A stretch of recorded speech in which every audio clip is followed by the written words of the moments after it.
So I meant to get this out earlier, but there's this guy you may have heard of who just came out with a new book. But before we talk about September, guys, we got to wrap up August.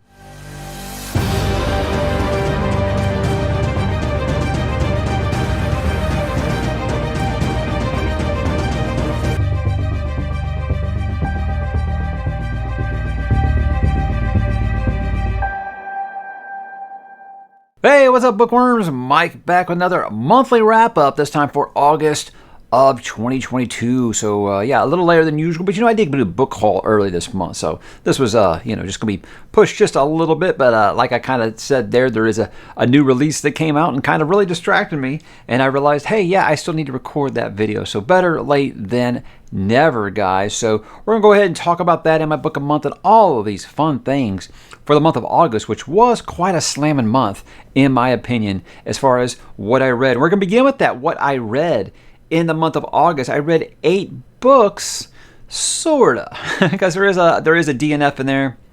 There is one that's still kind of in progress, but it's a reread.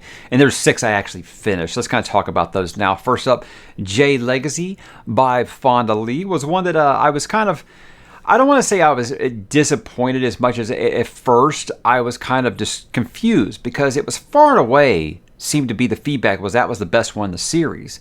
And what I didn't like about it is, like, I was all for doing the slice of life stuff. I love it. And I think that she's a very competent enough writer to do that. What I didn't like is how fast it was going through the years.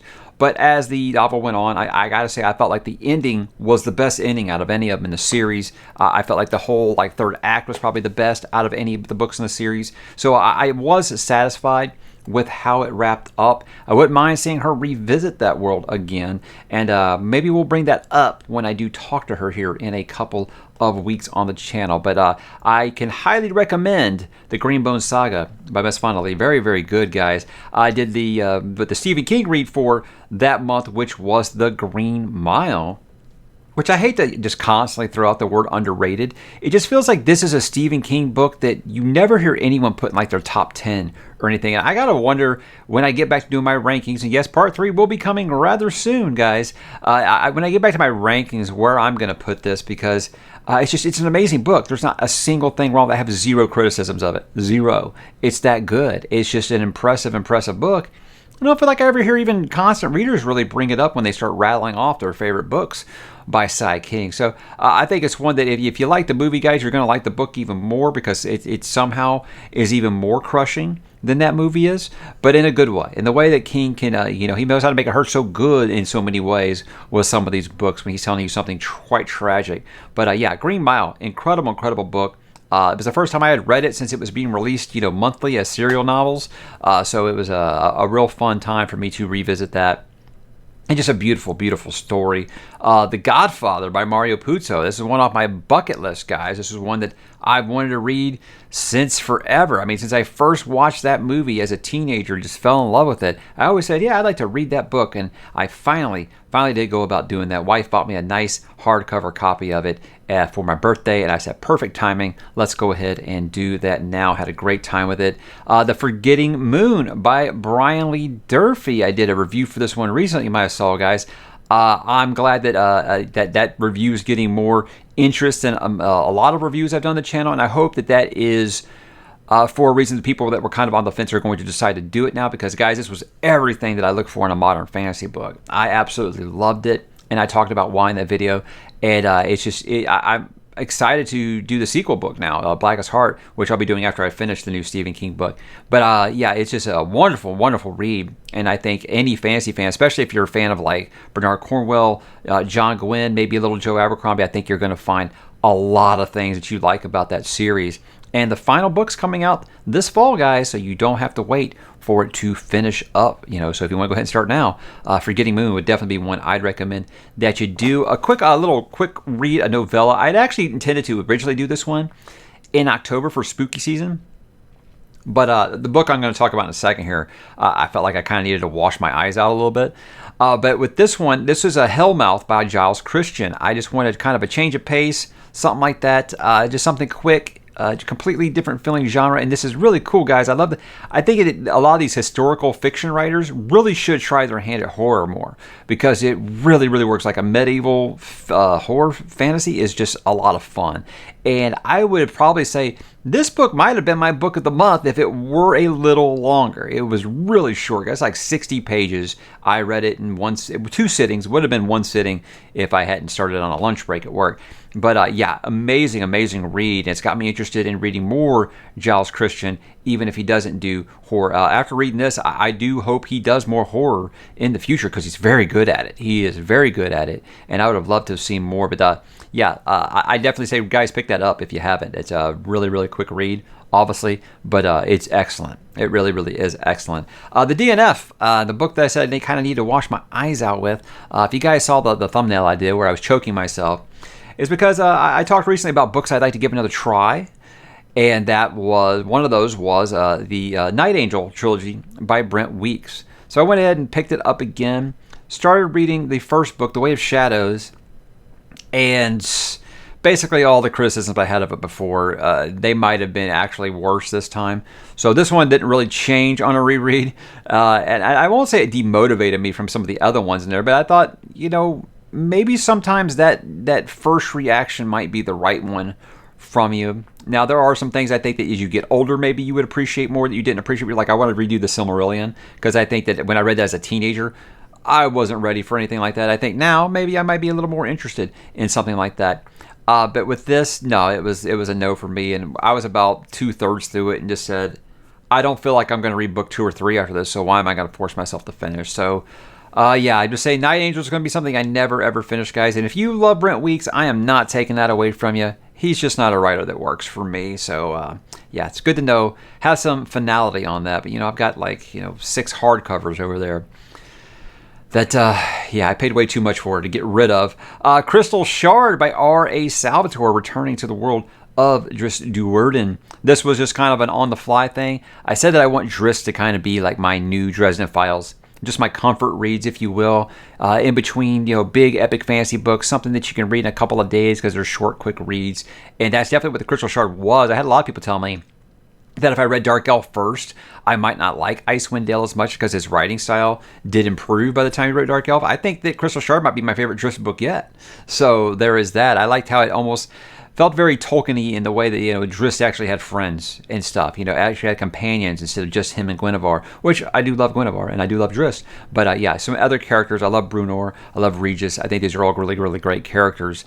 And I'm excited to see, hopefully, that cast grow over the course of the series. But yeah, that's, like I said, that's going to be my Dresden Files replacement. I'm going to come pick one of those up whenever I feel like the time is right for it. And then, of course, the reread was Clash of Kings by George R. Martin. That's just something that I'm just kind of doing when I feel like it. I'd say I'm about halfway through it right now, a little past halfway through it. But again, that doesn't feel like anything I need to force to rush through. Like I originally had planned to try to finish it before Fairy Tale came out.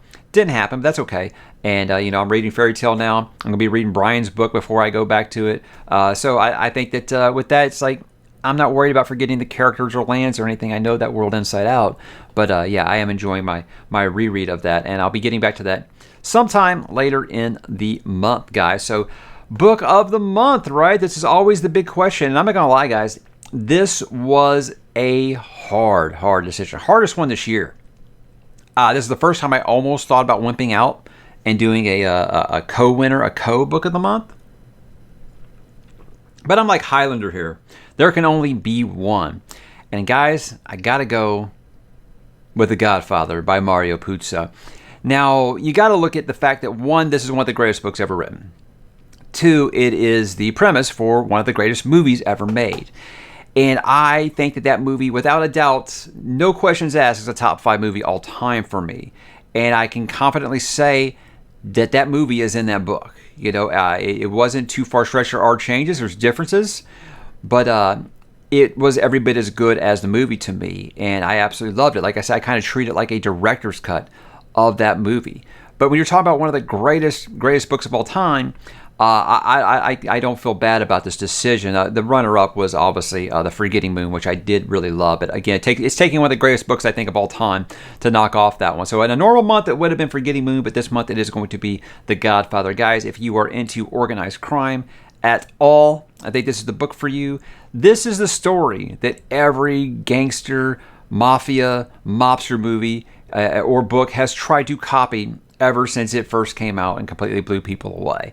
So this is one of those, I feel like the reputation for it, you might feel like it sets you up for disappointment. Not going to happen. Because with me, I don't think the expectations could have been any higher. But it was just riveting. I absolutely loved it.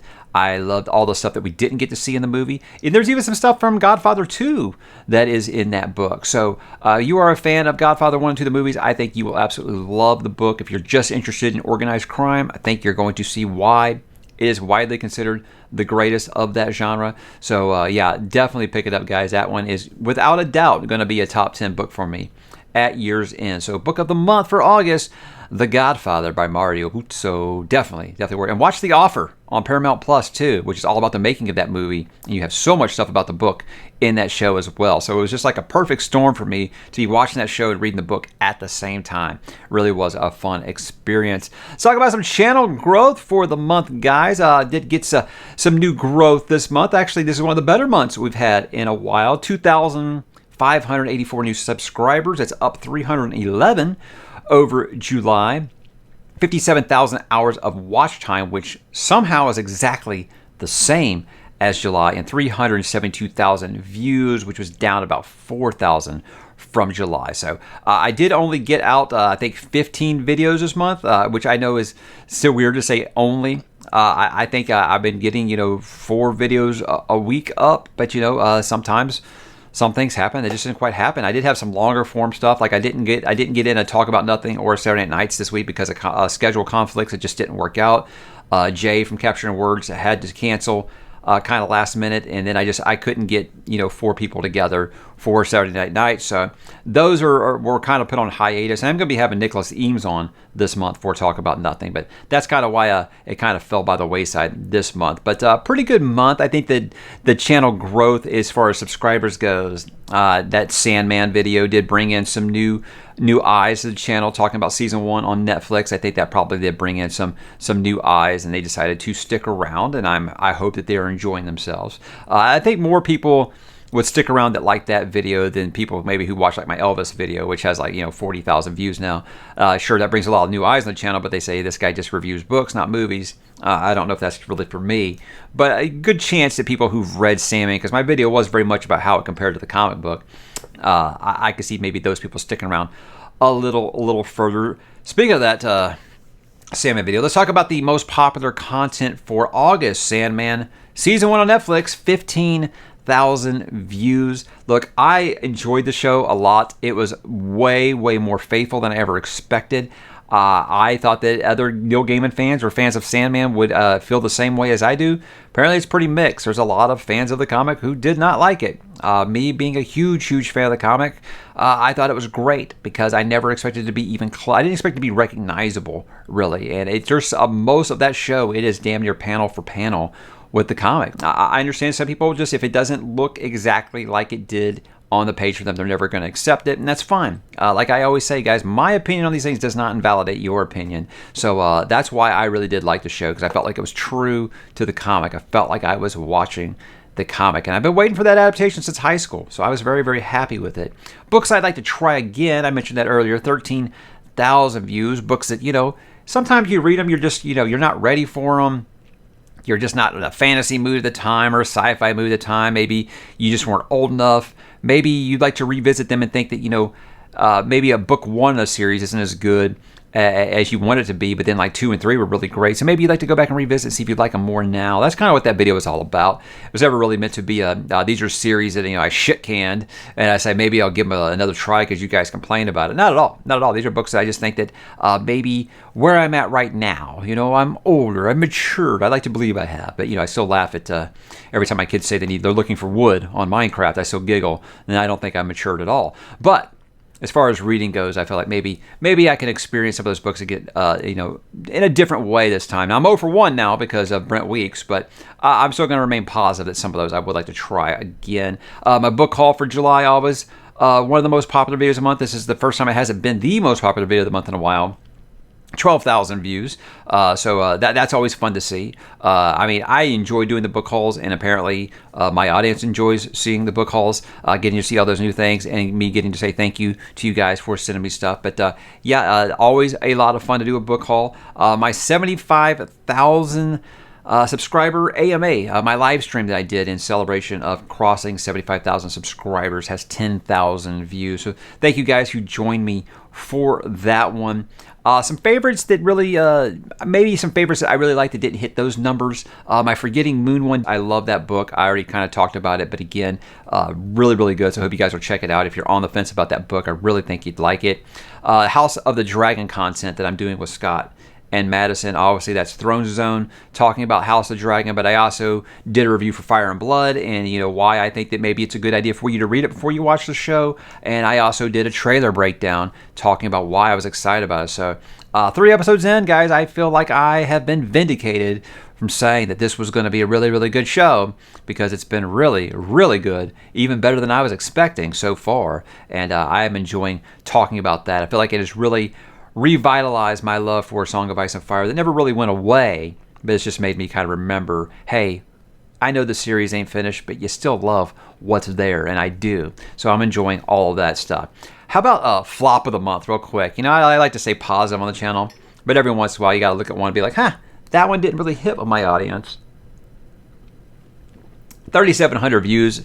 I thought this one would be kind of lower, because not only does my Stephen King content not do gangbusters on the channel, but Rose Madder is one of his probably least popular books, even amongst constant readers. With that one, I wanted to talk about it because obviously I'm going to talk about all the Stephen King books on the channel eventually. But with that one, I felt like it was a little personal because it does deal with domestic violence and things like that, domestic abuse. And those are kind of things that, I feel like it's good for people to talk about things when it comes to that topic. A lot of people like to keep that stuff secret, but I feel like, the fact that Stephen King says that people still come up to him and tell him that book gave them the courage to leave their abusive spouse is why I think it's going to be obviously an important book, whereas I was kind of mixed on the story. So I feel like the themes of it are really, really strong. The story can kind of be mixed, hit or miss kind of for you, how that second half of that book goes. But it's Into the Multiverse. I'm going to continue to do it, and hopefully you guys will be more interested in Green Mile. I'll be doing Green Mile next, but I'll be reading Desperation next, but my next Into the Multiverse video will be for the Green Mile. How about some goals for September before I go, guys? I think I just kind of want to get things ramped up for spooky season. I'm going to be putting out my video next week for my spooky season plans. And I know a lot of people are like, okay, first, what's spooky season? Spooky season, guys, is just what I call the month of October, where I do nothing but read horror books. I try to fit all of the horror that I want to read in the year in just the month of October because, hey, that's the reason for the season, right? Is to be a little scared. Everyone's entitled to one good scare in October. So why am I putting that video out, several weeks before October? I think give people a chance to, if one of the books I bring up is something that they're interested in reading, I'd like to give them enough time to, get their schedule in order, let them get a copy of the book, things like that. So that's why I just kind of like to talk about that. So it was a very, very tough list to make, guys, but I do want to kind of clear the decks for spooky season sometime this month. So there's some stuff I want to get off of my TBR now so spooky season can get kicked off. And I feel like I've got enough time to read all the things because it is a very ambitious reading schedule. And I had to make some tough cuts, which we're going to kind of talk about. But just keep embracing this reading freedom. I do like being able to just pick up a Driss book or something and not feel bad. I decided I wanted to reread some Song of Ice and Fire, and I could do that. I want to continue to be able to do that. It feels great to say, you know what? I feel like reading this today, and I can do that. So it's a lot of fun. I just say that after I just said I've got a schedule coming up for October, but that is all stuff that I want to read for sure. And like I said, I'd like to get back to Saturday Night Nights and talk about nothing this month. Like I said, I've already got to talk about nothing. Kind of the details are getting worked out, but we do have plans for a guest for that. Saturday Night Nights, I've just got to try to figure out a way to work these times out because, time zones and stuff, guys. There's lots of people I'd like to have on for that show. But we're on opposite sides of the globe, and I can't have a Saturday Night Nights on like a Saturday morning. That doesn't really make a lot of sense because we do those live. So I understand that, a lot of people don't want to stay up until 2 in the morning to start a 3-hour conversation. So that's up for how, I don't know. Well, that's going to kind of be more like a when it works out thing more so than a monthly thing. But I would like to talk about nothing back to once per month. So guys, that was my month. How about for you? What was your book of the month? What was your favorite video that I put out this month? All these things are up for conversation. Hope you'll drop down below and let me know what yours were, and I'll talk to you guys there.